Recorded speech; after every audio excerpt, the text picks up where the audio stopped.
परिचय। तेजस अपने मित्र हर्षुल के घर पर है। हर्षुल की माँ उसके लिए शिकंजी तैयार कर रही हैं। वह पानी के एक गिलास में नींबू निचोड़ती हैं, चीनी और बर्फ डालती हैं और उसे पीने के लिए दे देती हैं। हर्षुल को पानी में चीनी और नींबू के रस की कोई निशानी नजर नहीं आती। बस उसे पानी के ऊपर बर्फ के टुकड़े तैरते नजर आते हैं। उसे यह देखकर बड़ी हैरानी होती है कि अलग अलग चीजों के अलग अलग लक्षण होते हैं। इस पाठ में हम अलग अलग वस्तुओं में मौजूद गुण धर्मों के बारे में जानेंगे।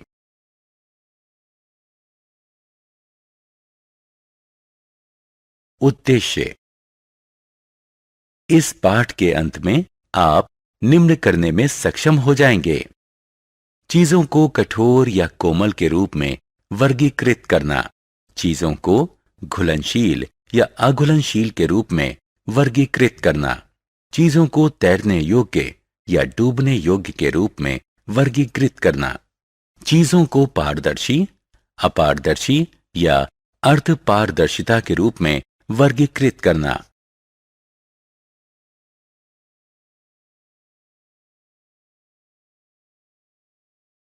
पदार्थ की कठोरता। आइए पदार्थ की कठोरता या कोमलता की अवधारणा को समझने के लिए एक छोटा सा प्रयोग करते हैं। एक स्पंज को पानी में डुबोइए। अब पानी से भीगे हुए एक पत्थर को लीजिए। अब दोनों को दबाकर उनमें से पानी निचोड़ने की कोशिश कीजिए। आप इन दोनों में से किसको दबा पा रहे हैं? जी हां, स्पंज को। क्या आप पत्थर को निचोड़ पा रहे हैं? आप ऐसा नहीं कर पाएंगे। जिन चीजों को दबाना मुश्किल होता है उन्हें कठोर वस्तु कहा जाता है और जिन चीजों को दबाना आसान होता है उन्हें कोमल चीज कहा जाता है। पानी में पदार्थ की घुलनशीलता। पायल का भाई एक फुटबॉल मैच के बाद घर लौटा है। वो पसीने में तरबतर है। उसकी मां एक गिलास पानी लेती है, उसमें एक चम्मच ग्लूकोज मिलाती है और उसे फौरन ऊर्जा देने के लिए ये पानी पीने को देती है। पायल का ध्यान एक बात की तरफ जाता है कि ग्लूकोज पानी में तुरंत ही घुल जाता है। वह कुछ और चीजों के साथ भी ऐसा ही प्रयोग करने के बारे में सोचती है।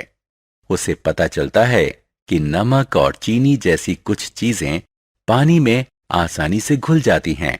उसने ये भी देखा कि कुछ चीजें पानी में नहीं घुलती हैं, जैसे कि नारियल का तेल, सरसों का तेल, पत्थर और कंचे वगैरह। जो पदार्थ पानी में आसानी से घुल जाते हैं उन्हें घुलनशील पदार्थ कहा जाता है। जो पदार्थ पानी में नहीं घुलते हैं उन्हें अघुलनशील पदार्थ कहा जाता है। कुछ गैसें भी पानी में घुल जाती हैं, जैसे कि ऑक्सीजन। पानी में घुली हुई ऑक्सीजन पानी में रहने वाले जानवरों को जिंदा रहने में मदद करती है। पदार्थ की तैरने की योग्यता। बहुत तेज बारिश हुई है और प्राची के घर के सामने पानी से भरा एक बड़ा सा गड्ढा बन गया है। वो बहुत रोमांचित है। वो पहले उसमें एक पत्थर फेंकती है। पत्थर इस गड्ढे में गायब हो जाता है। फिर वो एक पत्ती फेंकती है, लेकिन ये तैरने लगती है। आप इसकी वजह जानते हैं? जी हां, पत्थर इसलिए डूब जाता है क्योंकि ये भारी है। पत्ती इसलिए तैरती रहती है क्योंकि ये हल्की है। इसलिए चीजों को पानी में उनकी तैरने की योग्यता के आधार पर बांटा जा सकता है। पदार्थ की पारदर्शिता। आशीष के पिता उसे एक दिन एक आइसक्रीम की दुकान में ले गए।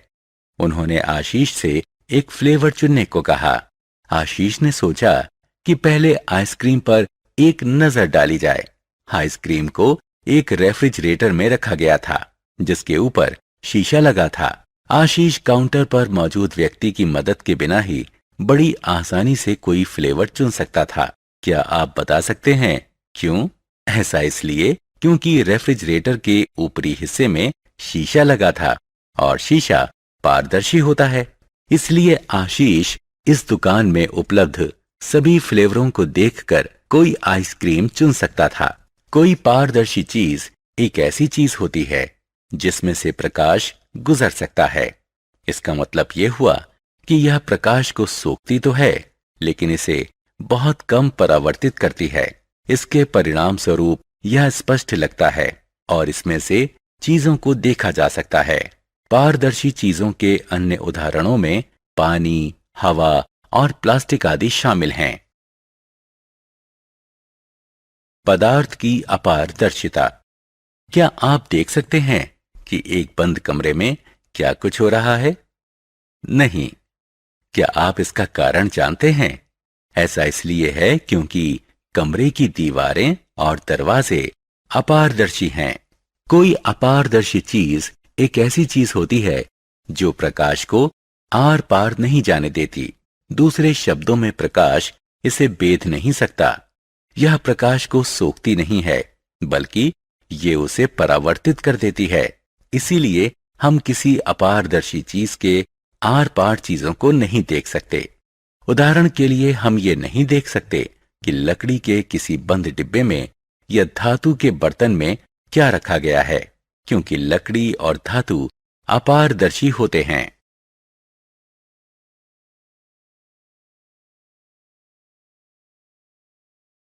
पदार्थ की अर्धपारदर्शिता। रेखा एक रुमाल की कढ़ाई करने की तैयारी कर रही है। उसने एक किताब में एक डिजाइन देखा है। वह रुमाल पर इसी डिजाइन को बनाना चाहती है। वह अपने रुमाल पर किताब से इस डिजाइन की नकल करने के लिए एक ट्रेसिंग पेपर का इस्तेमाल करती है। अब वह कढ़ाई करने के लिए तैयार है। इस कढ़ाई को संभव बनाया पारभासी ट्रेसिंग पेपर ने। कोई पारभासी पदार्थ एक ऐसा पदार्थ होता है जिसमें पारदर्शी और अपारदर्शी दोनों पदार्थों के गुण होते हैं। यह कुछ प्रकाश तो सोख लेता है और बाकी को परावर्तित कर देता है। सोखा गया प्रकाश छितराए हुए या डिफ्यूज तरीके से आगे बढ़ जाता है। पारभासी चीजों के अन्य उदाहरण हैं कागज, पैराफिन वैक्स और ग्रीस्ड पेपर आदि। सारांश। आइए हमने जो कुछ सीखा है उसे संक्षेप में दोहराएं। कुछ पदार्थ कठोर होते हैं, जबकि कुछ कोमल होते हैं। कुछ पदार्थ पानी में घुल जाते हैं, जबकि कुछ नहीं घुल पाते हैं। कुछ पदार्थ पानी में तैर जाते हैं, जबकि कुछ अन्य डूब जाते हैं। कुछ पदार्थ पारदर्शी होते हैं, कुछ अपारदर्शी होते हैं और कुछ अन्य पारभासी अर्थात अर्धपारदर्शी होते हैं। कोई पारदर्शी चीज एक ऐसी चीज होती है जिसमें से प्रकाश गुजर जाता है। कोई अपारदर्शी चीज ऐसी चीज होती है जिससे होकर प्रकाश नहीं गुजर सकता। कोई पारभासी पदार्थ आंशिक रूप से पारदर्शी होता है और प्रकाश इसमें से डिफ्यूज होकर पार निकलता है।